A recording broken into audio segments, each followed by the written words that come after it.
On today's DNVR Broncos podcast, we are breaking down the Broncos draft, why we like this more than the national media. We're going to dive into every single pick. Plus, we're going to give you the truth on Dre Greenlaw's injury, and it all starts now.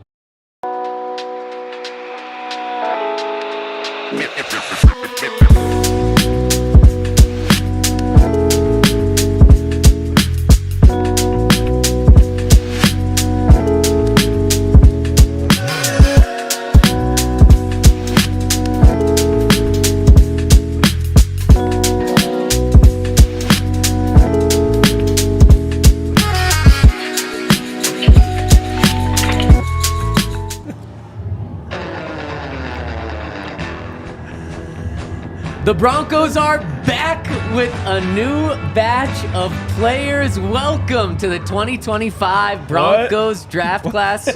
What? I can't hear you over there. Oh yeah, I wonder if the people can hear the literal field trip that we have downstairs right now. I don't believe you guys. No, it's real. I promise. Ryan, you go I look through that agree. window. A group of 30 first graders. graders, yeah. Yep. I Right just down there saw him for watching the their first time. movie. If you go back, we've got apparently now the DNVR Bar during school hours is now a field trip destination. Apparently. We're I talking about love it. entrepreneurship. Yeah, there we exactly. go. And We're watching talking about how to cartoons. start a company. And Did you talk to him before this, Benny?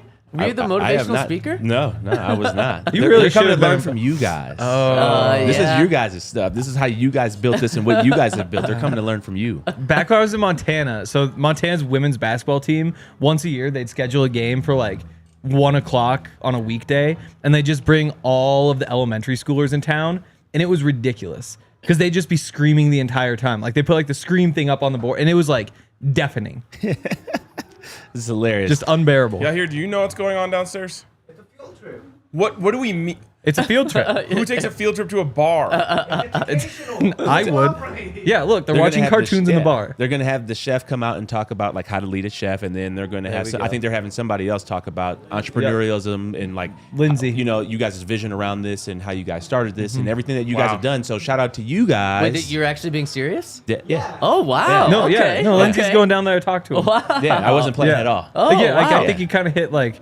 on one side you're just half the time watching cartoons and half the time probably hearing things you won't retain. But Yeah. like maybe I would just shot for the middle ground the entire time. But And how many TVs do we have? 27 down there? more think so. Is that So right? something just like that, they get a surround sound or surround experience cartoons as well. So what a day to take a field trip to the DNVR Bar, and what a day to be talking about the Broncos. Of course, we are in the Toyota Lounge inside the DNVR Bar, driven by your local Front Range Toyota stores. Bennie Fowler, Henry Chisholm, Ryan Koenigsberg, you here.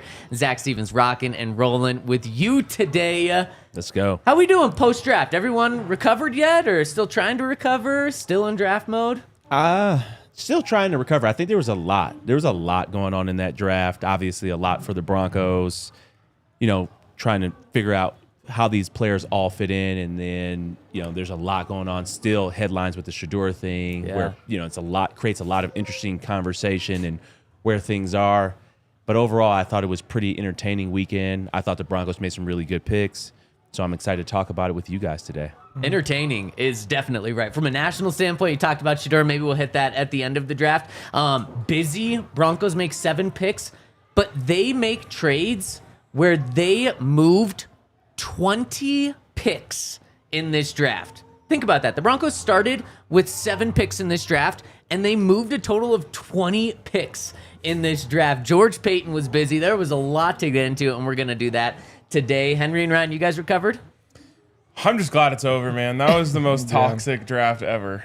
Between obviously the Shador back and forth, but also like there was a lot of negativity around the Broncos draft. There was. I'm just glad it's over. I haven't seen that yet. There's yeah. a lot of negativity. Yeah. in the chat, and it turns out it was a very vocal minority. But I there don't were. know. Online, it's I'd imagine it's the nationally same thing. and locally from both media members and fans. I'm seeing a lot of negativity. Definitely. And we thought Exactly. that same thing. We're like, oh my goodness, everybody hates it. Then we threw the poll in the chat, and it's like 20% A, 50% B, and the rest of it, there's like that 30%. But boy, were they loud on Saturday when we were just watching that come in. Ryan, what'd you see?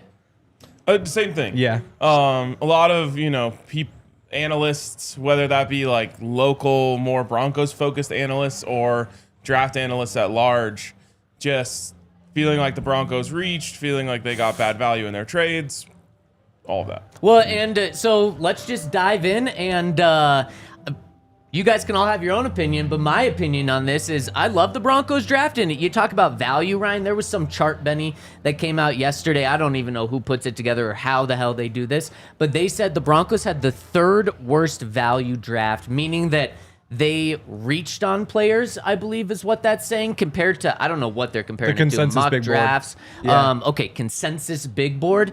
I don't care because Sean Payton does not care. Right. He doesn't care where he gets his guys, and that's one of the big things of why I don't care about all that stuff is one, I gotta trust in Sean Payton. I mean, last year was the perfect example of this. You had Bo Nix, who was consensus big boards, would say he's a 2nd or 3rd round pick. Broncos used the 6th or the 12th pick to draft the 6th quarterback in the draft, got crushed for it, especially on days like today, 2 days after the draft. And how did that turn out? Broncos got the 2nd best quarterback in that draft, and maybe he can even jump above Jaden Daniels at some point, but his rookie season had the 2nd best rookie season. And then also Broncos, people don't really like going defense in the 1st round. I am never going to crush a team for getting the best player on their board once the pick comes around. You can never go wrong in a draft drafting great players. If you do that, maybe it doesn't fit the running back hole in round 1 right away, but over the course of 10 years, which is what you should be doing in a draft, specifically with your 1st round pick, you don't want to reach on that guy. You don't want to get Paxton Lynch just because he plays the quarterback position when there is a guy on your board like Jahdae Barron.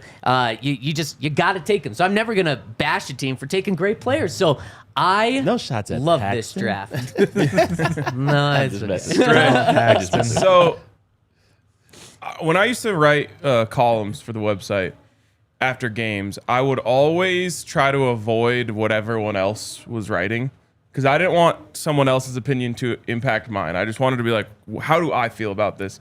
And I'm just going to put that down to paper. And that's how I feel like Sean Payton operates. Like, he's probably hasn't looked at a mock draft ever.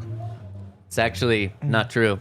He on Friday, I think, he and George Payton said they do look at mock drafts. Okay. And Sean said, there's some of the stupidest things I've seen. Yep. So he's looked at them and thinks they're stupid. He doesn't allow that to impact his opinion Correct. of anything. Correct. And that's how I want him to be. And I said it before the draft, like, I trust Sean Payton unequivocally. He's the most I've ever trusted a Broncos coach since Mike Shanahan.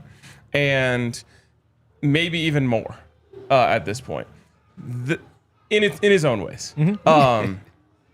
To me, I'm always going to give him the benefit of the doubt until I don't have a reason to do so. And so we're going to see how this plays out. From my standpoint on this draft, I'm so obsessed with the RJ Harvey pick that it's just like ballooning the entire thing. I like the Jahdae Barron pick. I am really intrigued by, I'm going to forget his first name, Caleb Lohner. Yeah. That's like a Sean Payton watch this type of pick.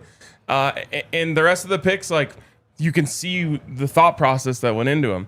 So to me, consensus mock draft means absolutely nothing when Sean Payton is your head coach. Well, and I'd go a step further and say, I think Sean does care about those. I think he's interested in them, but I think he would prefer that they say he's wrong so that he can look even smarter in the wrong one. So say you have like player A, player B kind of graded the same. If the national consensus is that player B is way worse than player A, he wants player B so that he can steal the headlines when player B turns out to be Cooper Kupp or Puka Nacua. Yeah. So, Benny, are we all too high on this draft, or how are you feeling about it? I agree with all of you. I like the draft a lot, and specifically to what Ryan said, trusting Sean Payton and trusting George Payton.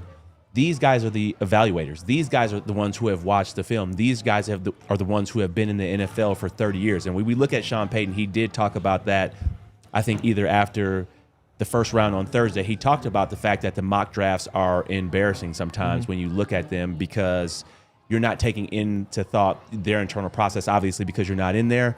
But when we think about Sean Payton, we think about the picks. I think they did an incredible job. The Jahdae Barron pick did surprise me. I definitely thought offense, but when you look at what type of player he was, a Thorpe Award winner, somebody who brings physicality, somebody who is a willing tackler, somebody who won the Thorpe, 5 interceptions, 0 touchdowns allowed. When you think about that, that's an incredible pick right there. And then I also saw Chris Harris, who is one of the Broncos' best slots of all time, if not the best one. Yeah, so there you go. He's the best one of all time. He said you can never have enough DBs. And you go back to the Super Bowl 50 team and you actually look at that team. Aqib Talib signs a big deal. Chris Harris is coming off 2 Pro Bowls, and then you draft Bradley Roby in the first round. Yeah, of course we had enough DBs on that team already, but you draft Roby, now that makes your defense that much more versatile. And then I also love the RJ Harvey pick, a super explosive. George Payton said, best vision of a running back in the draft. I definitely believe that after watching his film, you see how explosive he is in terms of catching the ball out of the backfield. And then I like the Pat Bryant pick. I know we'll dive into that just in terms of what he can do. And then also the 2 players that we drafted out of the SEC from LSU and Alabama. Roll Tide. I like picks coming from the SEC, physical players, tough players, players that I believe that can play a little bit on special teams, which is super important, and then great role players. And the punter we got. Got to give a shout out to special teams. Let's go. But what do you have? I think he was all SEC first team, and then 25 punts inside the 20. That's huge for field position. Things like that are super important. So I love the draft, and I love what we did. Yep. Shout out to Jeremy Crawshaw, an Aussie punter. Yeah. Hello, mate. Hello. I saw a story last night. You know how you just like sometimes are scrolling through and you just get some random guy telling like a story about his life. This guy was like at a party in Australia and pretended to be Australian because he thought he was leaving, but then he couldn't leave.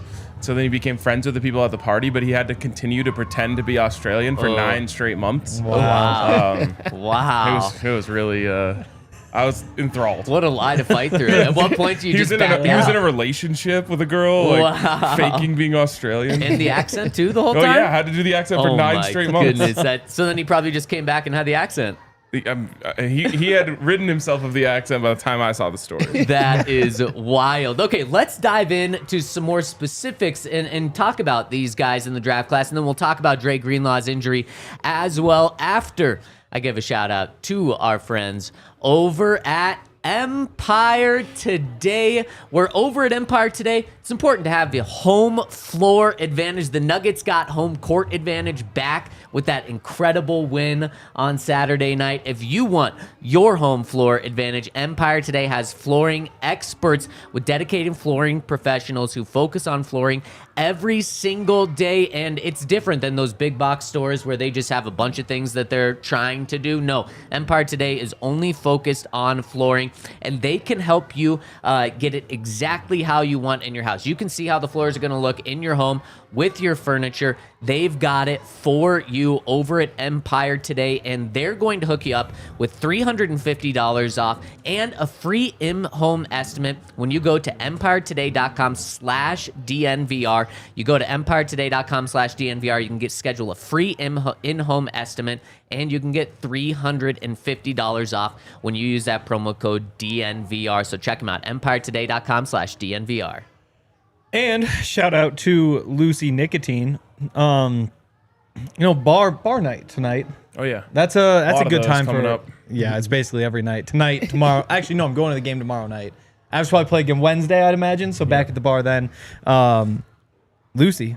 That's the way to go for bar nights, for golfing. It's 100% pure nicotine. It's always tobacco free. Lucy Breakers are nicotine pouches with an extra surprise. Each pouch holds a capsule that can be broken open to release extra flavor and hydration. You can set yourself up with a subscription, have Lucy delivered straight to your door. All sorts of different flavors, all sorts of different strengths, and a lot of different times where Lucy can make your day a little bit more fun. So level up your nicotine routine with Lucy. Go to lucy.co/DNVR. Use the promo code DNVR to get 20% off your first order. Lucy has a 30-day refund policy if you change your mind. Again, that's lucy.co and use code DNVR to get 20% off. And here comes the fine print. Lucy products are only for adults of legal age, and every order is age verified. Warning, this product contains nicotine. Nicotine is an addictive chemical. And shout out to everyone tuning in with us. Hit us with a thumbs up. We really appreciate all of the support. Show Benny the love. Give him a thumbs up. Little tease for Benny. He's got another awesome interview dropping this week, so you're going to want to make sure to subscribe to our YouTube channel so you don't miss it. Turn on alerts so you're the first to watch it as well. Benny's killing it. And speaking of killing it, the Broncos, I think, killed it in this draft. And let's just start with first-round pick Jahdae Barron and Jahdae Barron. There we go. Okay, there we go. With Jahdae Barron, guys, I was told by someone in the Broncos draft room that they weren't even focused on Barron on the draft board because he was so far up the draft board. There were so many names gone on the Broncos draft board by the time the 20th pick came in that it was just a kind of a cluster of running backs that a lot of people in the draft room were focused on. And then when the pick came in, I was actually told by multiple sources, they were shocked that they went this way because so many people forgot that he was on the board because he was so high up their board. And just so many guys had been taken on their board by then that so many people weren't focused on him because he was just in such a different part of their board. That is the type of player the Broncos think they got. Remember last week when George Payton, or 2 weeks ago, when George Payton said there's more picks on our draft board that are graded 10 to 20 than 1 to 10?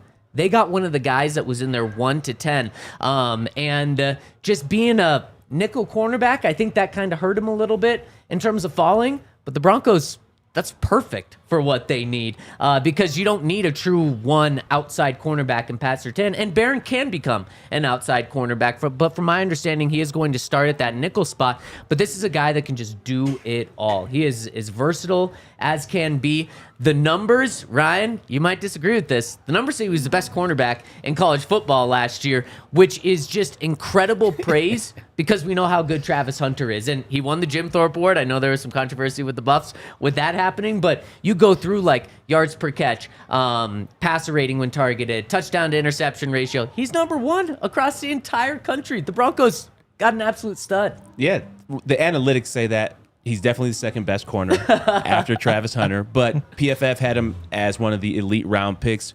We're talking about 16 passes defended, most in the SEC, 5 interceptions, most in the SEC, consensus All-American, Thorpe Award winner.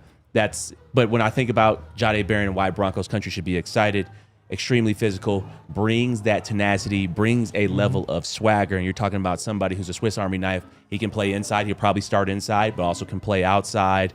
But you just think about somebody who can come up and tackle, and we saw that Ashton Genty went to the Raiders. You're going to have a nickel that's not afraid to stick his face in there and make tackles. And also when we think about what the Eagles, the Super Bowl champion Eagles did last year, they drafted corners. They had Slay, Cooper DeJean, and I think they had the kid Mitchell from Georgia. So you have to have that type of secondary, and you have C.J. Gardner-Johnson, but you have to have that type of versatile secondary to be able to make a run in the playoffs. You think about Super Bowl 50 and the corners that we had. So I like the pick a lot, and I'm super excited to see what he brings to the table. Yeah. Just really quick, shout out to Zach Anderson. Says he was better than Travis Hunter at corner last year. Ryan, don't piss Ryan off. Ryan, I appreciate you just biting your tongue when I said all I'm of also that. biting my tongue plead for what the it's fifth worth. on all conversation about the Thorpe Award. What I love about Jahdae Barron, and you could even go Jahdae Barron if you want to get real correct with the pronunciation. A little Z at the front. That's what Sean gave us. He gave us a very French way of saying Yes. it's Jahdae Barron. Yes, if he was in New Orleans, they wouldn't mess that up. Yeah.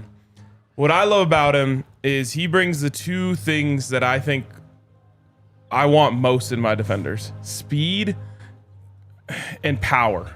And what I mean by that is he flies around the field and then he makes you feel it.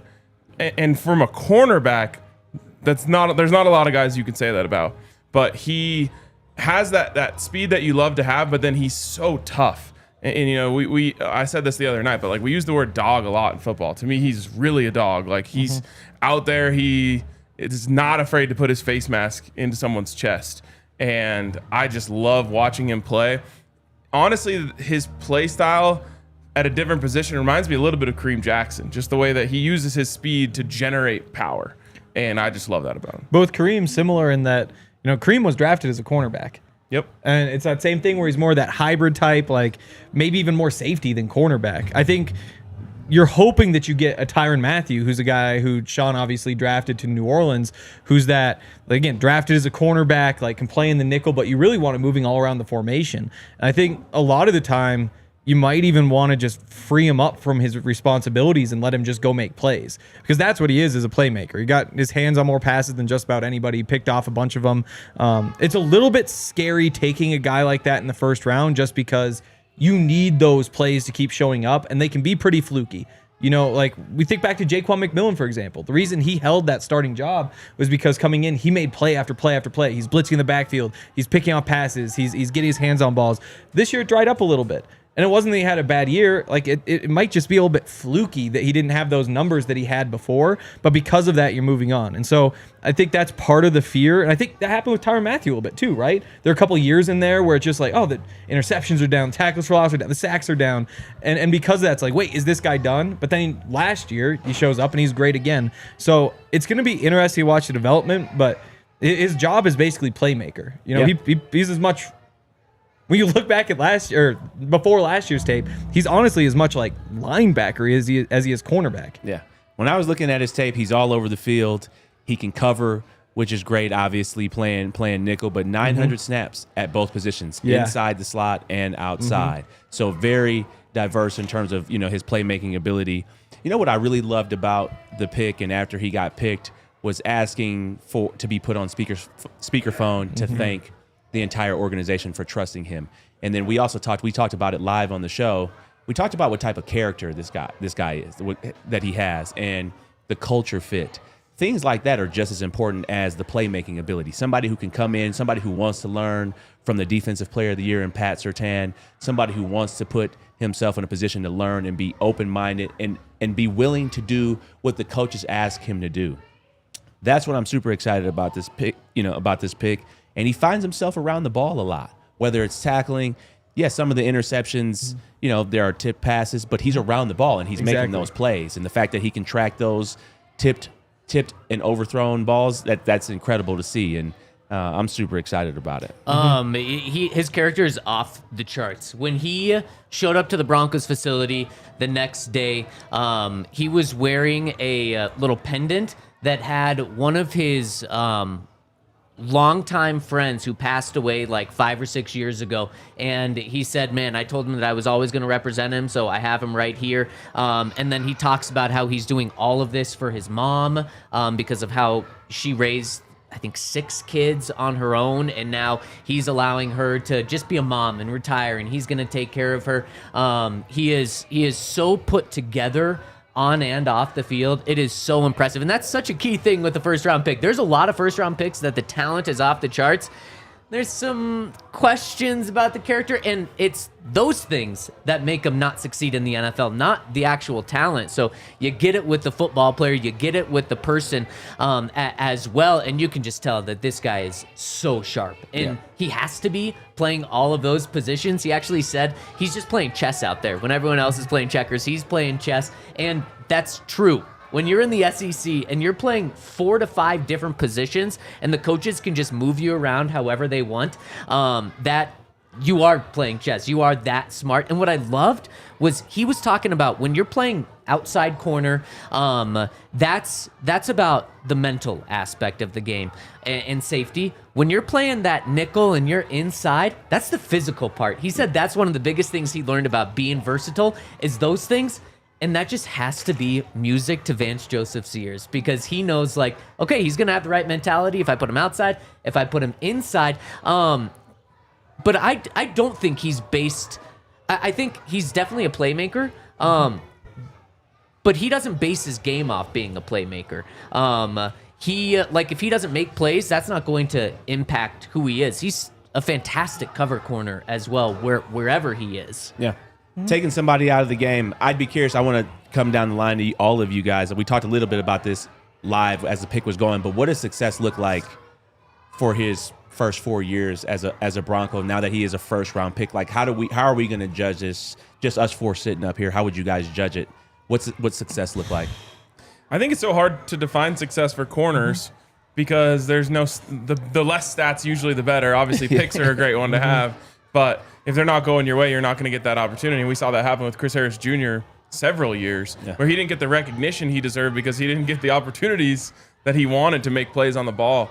To me, it's just like, if we are trying to figure out a new nickname for the secondary because they're so good, that's success for Jahdae Barron. Like, you know, we're not using no-fly zone again. We're going to need to come up with something new, completely original, completely separate. But not if we're not 2.0. Yeah, that's like, come on, we got to do better than that. Justin Simmons tried that for 1 week, and it didn't last. To me, it's like, if people are talking about this is the best secondary in the league, and we're seeing on a week in, week out basis that quarterbacks don't know where to go with the ball because there's no one open, then that's success here. A wild success would be if they start throwing to Pat Surtain's side because he's so good. Like, that is one thing. He's going to get opportunities. Him and Riley Moss. And I would say what would define success is if Vance Joseph over the next 4 years, or if Vance goes and gets another job because his defense should be #1 in the NFL and he might get a head coaching job, whoever the defensive coordinator is and secondary coach, if they truly feel like they can play him inside, outside, and have that versatility, because you probably don't draft a pure nickel cornerback in the first round. That probably isn't good value over the long course. If he's nickel and then starts playing outside next year, I think he's going to play everywhere this year, to be honest with you. But if he's playing everywhere over these next 4 years, that's success right there, because it shows the versatility is there. It shows he's good enough to be on that outside. Yeah, I think when you draft a DB in the top 20, the goal is for him to be one of the better defensive backs in the NFL. You know, I think that you can be successful if you don't get to that point. But with Barron, again, you want him to be seen like a Tyrann Mathieu or a Derwin James or Brian Branch would be a really good comp. Like, those are the guys you look at and say, like, this is what we're hoping we have here. And, you know, Pro Bowls come with that. All pros come with that. It's probably a success just if you say, like, he's a long-term starter who you don't at any point feel like, hey, should we replace him? Should we not replace him? You're confident in him as a starter. It's probably good enough. But the goal is for him to be, I keep going back to Tyrann Mathieu, like that just weapon on the inside who, I mean, there is the chance that he figures out the boundary stuff. You know, Riley Moss had some similar concerns. Riley a little bit more raw in man coverage, and also had a little bit longer arms, a little bit taller, and so you could see just the traits maybe a little bit easy for him to make that transition. But as Dre keeps saying, Denzel Ward is maybe a pretty good example of a guy who, you know, undersized, speed, similar traits, wasn't quite as sticky in college, but kind of figured it out. And if he gets that man coverage stuff figured out, then maybe he can be a Denzel Ward type, which honestly is probably more valuable than just that hybrid, freaky playmaker inside. Yeah. I think success with this pick to me looks like a solid starter over the next 4 to 5 years, picking up his 5th-year option, and then us also continuing to be top 5 in pass defense. How do we continue to be there? How do we get to top 1 or 2 in pass defense over his 4 to 5 years here as he gets ready for his second contract? That's kind of how I see it. And then, yeah, us continuing to be top 5 defense. We can't slide in terms of defense with that type of pick. So that's kind of what success looks like for me. I love that. Let's move on to the other side of the ball. Talk about some running back. Get your thoughts on Pat Bryant. I can't wait to hear what you think of the Broncos' new receiver, Benny. And let's do that after I give a shout out to our friends over at Red Hawk Roofing. We talked about floors. You also have to have your roof taken care of, and our friends over at Red Hawk Roofing are going to have you taken care of. Go with the pros and make roofing part of your spring cleaning routine. And you can't always see everything that's wrong with your roof from the ground, so bring the professionals in to get on top of the roof and look at what's going on. They have long-lasting relationships that matter with their customers. That's huge. When people go back to Red Hawk Roofing, that just shows how good they are. They've got quality materials, decades of experience, quick response time. They're huge DNVR supporters, so they trust us, we trust them. Free no-obligation roof and property inspections, free in-depth photo reports for all inspections, and support your local teams also means supporting your local businesses just like you do with us. Make sure to support Red Hawk Roofing. If for home or your business, check them out at redhawkroofing.com or give them a call at 720-771-8921 and tell them that DNVR sent you. That's 720-771-8921 and tell them that we sent you. Also, shout out to our friends over at Toyota. I'm the proud owner of a Toyota RAV4. And Toyota actually right now is doing a really sweet giveaway. It's called the Drive to the Playoffs giveaway. And you can enter now for your chance at incredible prizes, including playoff tickets, a private suite experience for you and your friends, a flyaway adventure to see a Nuggets road game, or a chance to drive away in an all-new epic 2025 Toyota 4Runner, a personal dream car of mine. So, to check that out, make sure you find the link in our description and don't miss out on the opportunity to be a part of the Nuggets playoff frenzy. Again, drive to the playoffs with your Front Range Toyota stores, AutoNation Toyota, Arapahoe and Centennial, Corin Toyota and Boulder, Groove Toyota and Inglewood, Mountain States Toyota and Denver, Stevenson Toyota East and Aurora, and Stevenson Toyota West in Lakewood. Toyota is a proud partner of the Denver Nuggets and the official vehicle of DNVR. When the Broncos drafted 5'8" RJ Harvey, Benny, what'd you think?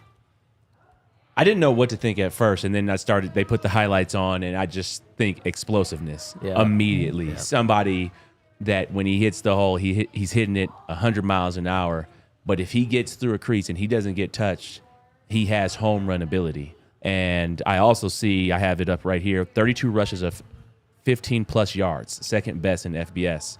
That's the type of explosiveness we need in terms of a Sean Payton offense, what we need just to be an incredible offense. To get up into a top 15, top 10 offense, you need home run ability, and this guy has it. George Payton also said that he had the best vision out of all the running backs in the draft. And then when you look at the film, some of the cuts that he's able to make, he can make you miss in a phone booth. So that's what I thought after watching some of the highlights and then watching some film of him this weekend.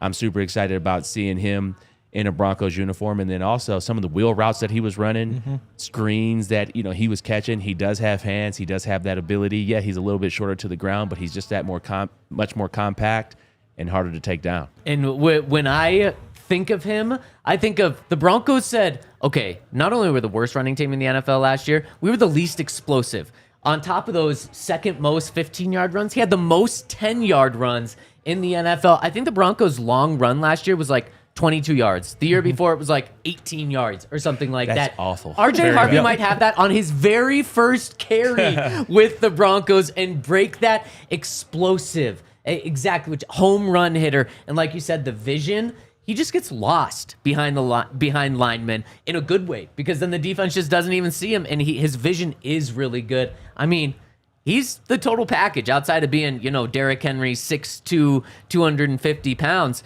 Not many people looking like Derrick Henry. Exactly. And when you look at him, he's ripped. He's not tiny. He's just short. Yeah. I said this on the watch along the other day, but some people might have missed it, might have gotten buried in there. Have you seen those videos where they like block out all the players and they just like, who is this person? Yeah. Who is this highlight? Yeah. If you showed that with an RJ Harvey highlight, I think over 50% of the comments would say it's Ashton Jeanty. Damn. The highlights look very similar to me. It's gets in the hole, jump cut, takes off, gone.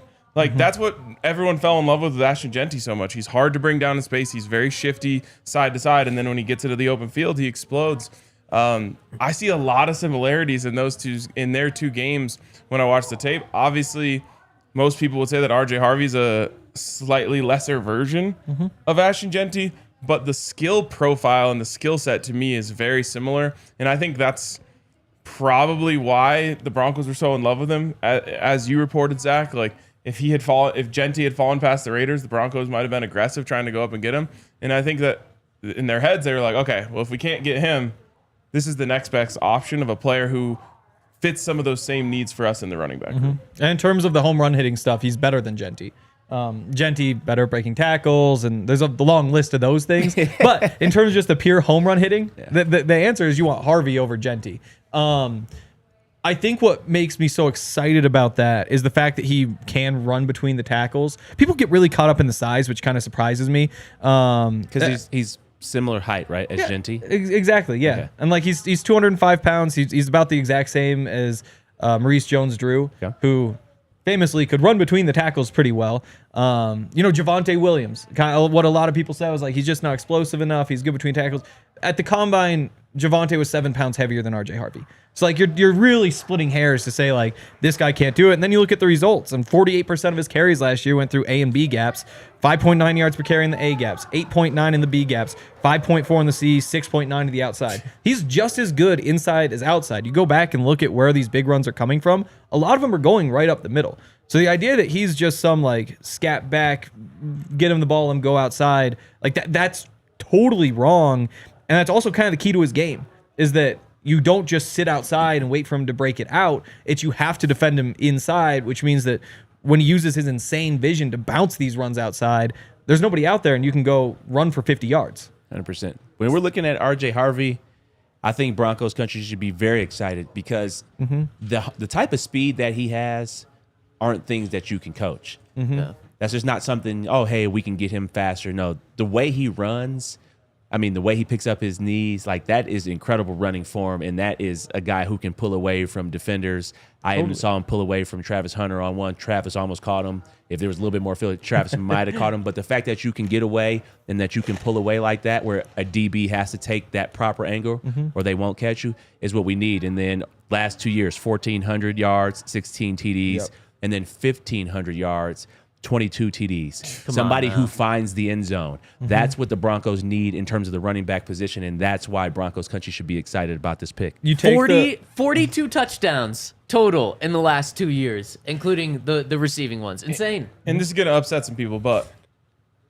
take him and put him on Boise State. Take Ashton Genty, put him on UCF. I think RJ Harvey's the one in the Heisman conversation. The one going There you top go, five. RK. I won't go that far, but Really, okay. speaking of production too, so Ryan, you'd be proud. In the Broncos media room during the draft, there was some good CU representation there. Good. And one of the things that was said shortly after he was drafted was like, good player. CU shut him down though. And so I wasn't able to dig into what shutting down RJ Harvey means until today. This is how good he is. One of his worst games of the season last year, 16 carries, and this was against CU, 16 carries, 77 rushing yards, 4.8 yards per carry, 4 catches, 92 yards. He had over 160 yards from scrimmage, and that was shutting him down, doing a good job against him. That's how productive he was in college. That was limiting him. And he was the only thing they had on that offense. Yep. You know, they Kobe something, the wide receiver. Sure. Yeah. I mean, so Kobe Hudson. He's kind of nice. UCF was one of the 3 teams in the Big 12, which is 16 teams, that had fewer than 200 passing yards per game because their quarterbacks, you should say, just were not any good. But they still finished second in the conference in yards per game. Yeah. That's RJ Harvey. They lost 8 of their last 9. But RJ Harvey has 6 straight 100-yard games to end the season, averages 147 per game in that stretch. Again, when he is the only thing that is working for that offense, no offense to Kobe, and all of this stuff. So he does all of this, and he does it efficiently. So you take the top 20 rushers in the country just by total yards. He ranks second among them in yards per carry behind Ashton Genty. So like he's doing all of this, and they just can't slow him down at all. I think they got great value with this pick. The only thing in question that I'll have, I think that we'll all have, is pass protection. How does he pass protect on third down? Is he an every down back? Because obviously he can catch the ball and he becomes that threat with screens and leaving the backfield. But how does he protect Bo if we're getting blitzers coming in? You know, him being a smaller guy, I think he'll be a willing blocker. I don't think Sean Payton would pick somebody that high who isn't willing to block and pick up pass protection. But that's the one question I'll definitely have. Sean Payton has drafted 4 running backs in his time as a head coach in the top 100. Reggie Bush, Alvin Kamara, and Mark Ingram. And now RJ Harvey. So first 3, pretty darn good. That's, again, why it's trust in Sean Payton. Real quick, where are we at on Audric Estime? Because I feel like a lot of people just like threw him to the curb. Means nothing to them. I'm still kind of in on Audric Estime. I think that he still has a lot to give. Definitely. I'm right there with you, but I would say that he hasn't done enough, and partially because he just wasn't given the opportunities to say, like, he should be in this rotation. I think that's what scares people is that you say, like, okay, who's running back 2? It's like, Audric, not sure I want that. Jaleel, not sure I want that. Blake Watson, Tyler Bidet, like, I'm not so sure. Like, the idea is that you get all those guys competing in one pops in camp. I thought they'd be a little bit more active in the undrafted free agent market. The fact they didn't get one kind of honestly really shocks me, but it also makes you wonder. Sean says he really said we want to give the guys at home a chance. Those 4 guys competing for 40% of the touches, like if that's how it goes, that's how it goes. I'd be curious to see if they sign a vet though. Crazy enough, Gabe says Estime is still 2 years younger than RJ Harvey, Yeah. which is wild. We're going to continue to break RJ down, but since we have Benny on, we got to get to at least one more pick today. Pat Bryant and Benny, you said you haven't necessarily seen all the negativity. From what I saw, guys, I think Pat Bryant probably had the most negativity from like fans and media surrounding him in terms of the pick. A lot of people thought that he was more of a day 3 pick and the Broncos reached here. But when I see Pat Bryant from a very far standpoint, man, he fits what Sean Payton likes in receivers. What do you see from Pat? Well, I think you just pointed it out right there. When we're looking at Pat Bryant in that pick, it's the value that the Broncos see. It's the value that Sean Payton sees. It's the value that he sees as an offensive coordinator, a play caller, and then the due diligence that they did on Pat Bryant. When I watched his film, and Sean did talk about this, he does remind him of Michael Thomas. Not necessarily say he's going to come in here and catch 169 passes next year in the season, like Michael Thomas did when he had that record-breaking season. 5,500 receiving yards in his first 4 years in the NFL. So that's not necessarily going to happen because, Drew was in year, 15 when Michael Thomas got drafted. So let's not go that far. But in terms of the biomechanics, the way he runs routes, the raw ability to catch the ball in traffic. If you go look at some of his highlights, catching a lot of slants and under routes in traffic, making contested catches.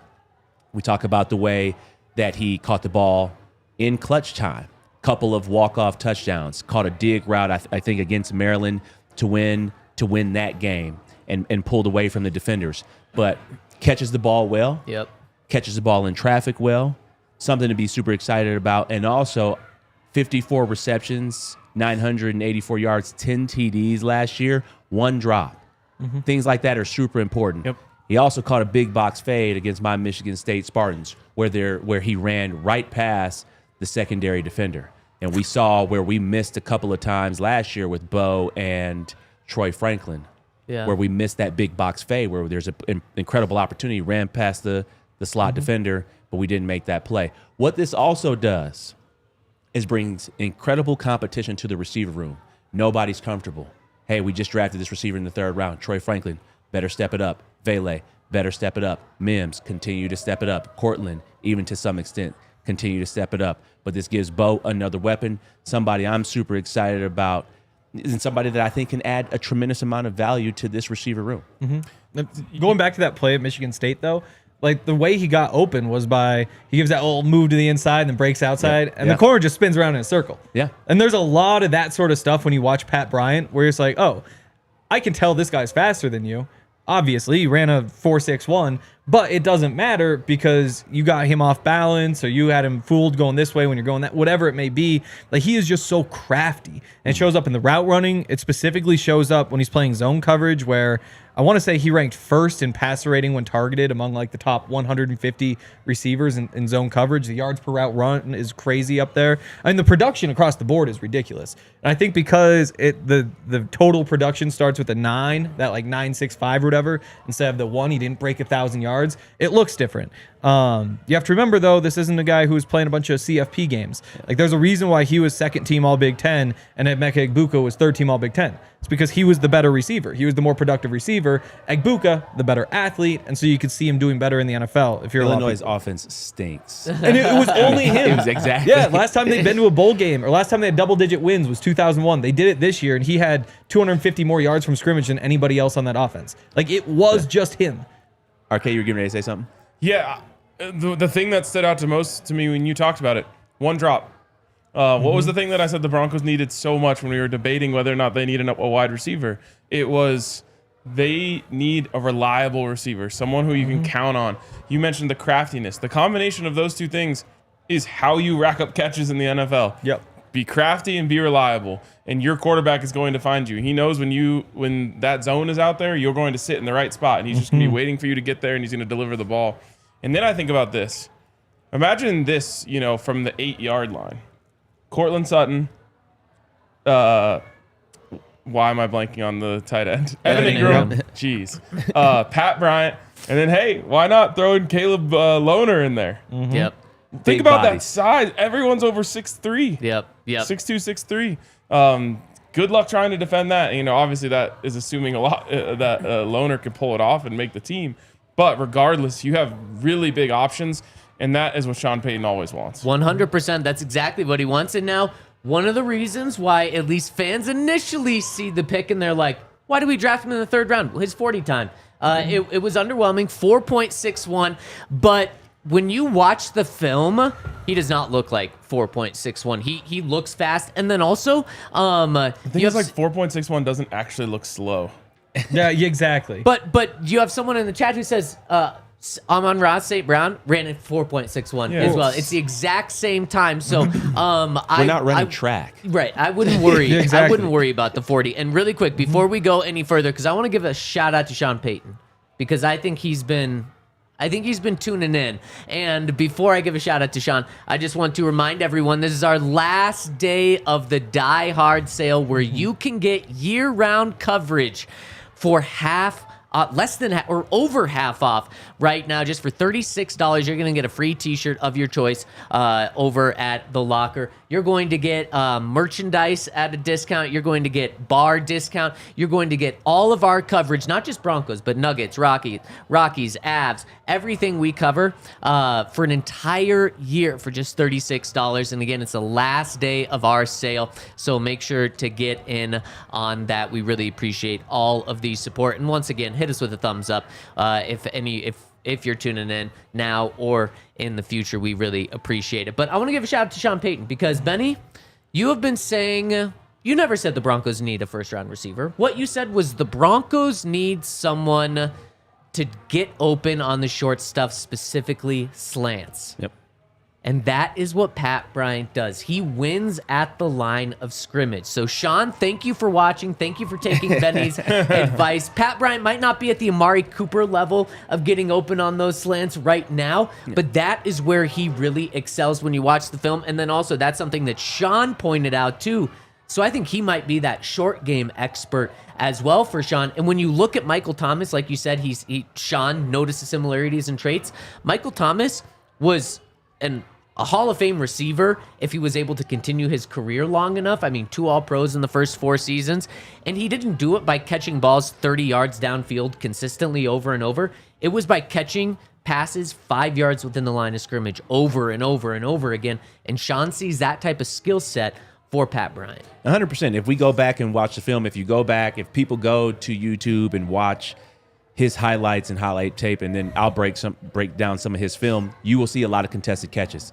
A lot of those slant routes inside the slot and on the outside. So you'll see him making contested catches. Also, when it comes to the speed thing, we have our speedsters already. We have Mims and we have Troy Franklin, who can take the top off of the defense. Right now, to RK's point, we needed somebody who is consistent, somebody who can catch the ball consistently in the middle of the field, and he gives us that opportunity. Also, arguably the best receiver in Broncos history, I think it's DT, but if we go to Rod Smith, which I have no problem with, wasn't the fastest guy either, if I'm correct. Nope, no. So somebody who knows how to get open, somebody who made an incredible amount of plays, Rod Smith. I'm not going to compare him to Jerry Rice, but Jerry Rice also ran a slow 40 time. Michael Thomas wasn't the fastest guy, but in the NFL, the receiver is about getting open and creating separation. And if you can create separation and get open, ultimately you win. Yeah. And like I said earlier, we're not running track. We don't need him to be a blazer. There are people who have 4.3 speed who don't play at 4.3 speed. Right. And you talk about, again, just the craftiness. Would it be easier to project a guy who runs a 4.25 to be running up the boundary and you just drop the ball in over the top? Like, maybe. But with him, he gives that little shake. He gets to the top. He turns around, gives just like that little shove he always gives to the defensive back. Somehow never gets called for it. Gets his hand up, makes a contested catch. He's top 10% in the country in contested catch rate. Like, that is just another way to win down the field versus, if it's a speed guy, you leave a safety over the top and all of a sudden that's just gone altogether. Right. So there's just different ways to win. And he to me kind of bridges that gap in the receiver room. You have your little guys in Troy Franklin, Marvin Mims, who are fast. You got the big guys in Cortland Sutton and Devon Bailey. He's just that prototype, average receiver last year who made at least one start in the NFL, 6'1", 200. He's there at 6'2", 204. So he's like a tick better, but he really, to me, bridges that gap. And it's in that 10 to 20 yard range where he thrives. I screwed up the stat earlier. Against zone, he's 7th out of the top 302. From 10 to 20 yards downfield, that's where he ranked first with 145.8 passer rating when targeted from the 130 receivers. So it's just the monster right there. Monster right there from 10 to 20 yards. And that's, you have Cortland Sutton doing a little bit of that, but that's not where he's at his best. Yeah. You want his big body playing on the boundary, winning those balls. This is where he fits perfectly. And physically, the comp is Cooper Kupp. Another third-round draft pick. 6'2", 6'2", 204, 204, 31.5-inch arms for Kupp, 31.8. 9.5-inch hands, 9.5-inch hands, 4'6", 140, 4'6", for Kupp. 10-yard split, 156 for Bryant, 155 for Kupp. Bryant wins on the jumps, but that's the kind of player that you're hoping you get here. Damn, Henry, come with the stats, yes, baby. if Let's you go. And shout out to our guy on Twitter who pointed that one out too. But Puka Nacua, almost the exact same as well. It's an interesting idea. Like, you're calling your shot by not just following consensus board, which is, you blend like production with whatever you see on the tape combined with the 40 time. Like, that's how you scout receivers. With him, you say like, hey, the 40 time isn't there. The other stuff is maxed out in a lot of ways. And if it works out, then those are the guys that you're looking at. Yeah. All right, so we're going to dive in deeper to these three guys and then get to the rest of the draft class later this week. But we got to transition to some unfortunate news that came out yesterday after the draft about Dre Greenlaw. And there was a false report, just straight up false report that came out that scared the hell out of everyone in Broncos country. But here's what happened to Dre Greenlaw. He was working out. He suffered a quad strain, but it's a strain. It's not a major injury. It's not supposed to affect his season. In fact, he's supposed to be fully ready to go by the time training camp starts. He's going to move his way through OTAs and be able to do some things, but probably not participate in the offseason program to the full extent. But he is ready to be able to go throughout all of training camp and the season. What seemed like an absolutely brutal blow at first, that's not true. But you still don't like seeing a guy that you just signed come up a little injured. Yeah, I don't like that the guy who got injured doing something super innocuous in the Super Bowl then got injured again just doing his day-to-day stuff. That was obviously always the fear. When you got Dre Greenlaw, the fears are now compounded, I would say. But you're right, Zach. Dodged a bullet, it sounds like, at least from the original report. And, you hope that this is just a small bump in the road for him to get out there and play big games for the Broncos. And so some people, because I heard this from a source that all of this information that I'm saying, some people are like, well, sure, it's easy to say that now. Well, the Broncos knew about this injury before the draft last week. And you know how many inside linebackers the Broncos drafted? Zero. So not only their words are saying it, but also their actions are saying it as well, that no, he's actually going to be okay. Yeah. And it's why Sean wants everybody working out in the facility too. That's why he always brings up like, hey, our injury rate goes down. People start trusting our trainers. They trust our staff, strength staff. And in the offseason, you see a couple more of them hang around in Denver and use like our facilities under our watch. So it feels like we have a little bit more control. Now, who knows if this would have happened regardless. But, it's just those little things that you like to build. And with a free agent, you're never going to see him like, I'm moving to Denver right away. Let's get this going. It's just so rare. But I do think that's what I think of when something like this happens. It does worry me a little bit because it's the beginning of the offseason. Where are you at in your training right now to where you have a quad strain. Yeah. Because right now you should be ramping up. You know, you're ramping up in January and February, ramping up in March and April, and then you start hitting it super hard a little bit right before OTAs, which is at the end of May.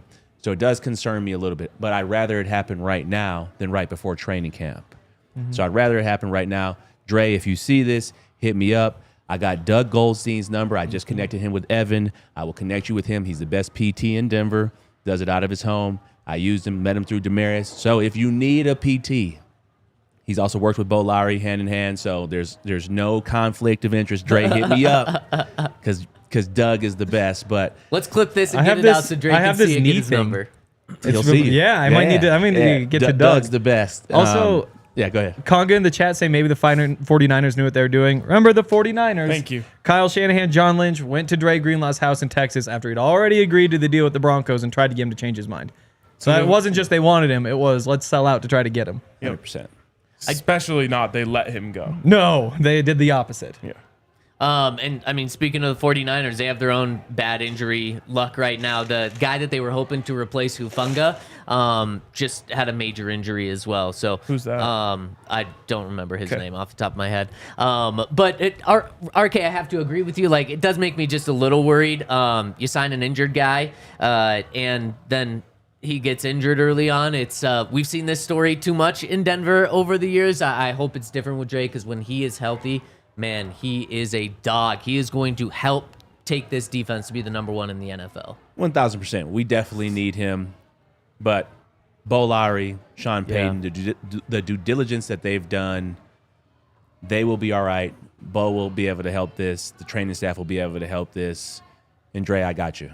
Yep. Benny's got you. I'll send you Doug's number right now. I love it. All right, let's hit a super chat when we're tuning in right now. And speaking of tuning in, hit us with a thumbs up if you're listening right now. We really appreciate it. Some people in the comment section are saying, only 140 likes? What's going on? We got so many more people watching. Got 4 minutes to get to 200. Boom, let's Don't mess do it it. up. Come on, baby, let's go. Wilson the Ghost says, Pat Bryant's quote-unquote stats may seem low, but they're a massive share of Illinois' total offensive production. 984 of 2,746 receiving yards, 54 catches of the 213 that Illinois had, and 10 of the 22 receiving touchdowns, LOL. It's such a great point, Wilson, especially the touchdowns. 10 receiving touchdowns for college. I don't care if you're Illinois, Alabama, Ohio State. That's an incredible amount right there, specifically when you're on a team that has no other weapons. Anyone's offensive production in the Big Ten, you just got to crank it up 50% to get to the rest of college football. So he had 1,500 yards, 1,500 yards, 80 catches, and 15 touchdowns. If we're going by those, that's pretty good. Well, and the big thing, not only was he like the bulk of their production, it was also in the big moments. Like the Purdue game, the overtime catch where start at the 25-yard line overtime, they just drop him the big one. He just gives that little hand to the cornerback's chest real quick. Cornerback turns around the back of the end zone and just reaches over and grabs it. There's a game winner. Nebraska wasn't a game winner. That was game winning 4 consecutive sacks on Dylan Raiola. Exactly. Maryland dig route. Yep. The dig route there. Takes it all the way. The Rutgers was a game winner. Yeah. So there's 3 game winners last year for Pat Bryant, which is just ridiculous. Yeah, when you think about somebody finding the end zone 10 times, and it wasn't just jump balls. I mean, there's some jump balls, there's some run after catch. He makes plays in a variety of different ways. So to account for that much offense, that's incredible to see, coming out of college. So. And I love the way he uses his hands. Yeah. A lot of players in this draft, they put up their highlights and they're all body catches. And I'm like, I don't like that. Yeah. You see Pat Bryant, that's a lot of getting his hands way away from his body. You also saw a lot of RPOs, which we will be able to do now. RPO with RJ Harvey throwing to Pat Bryant on a slant, or Cortland Sutton on a slant, or quick out to Evan Ingram.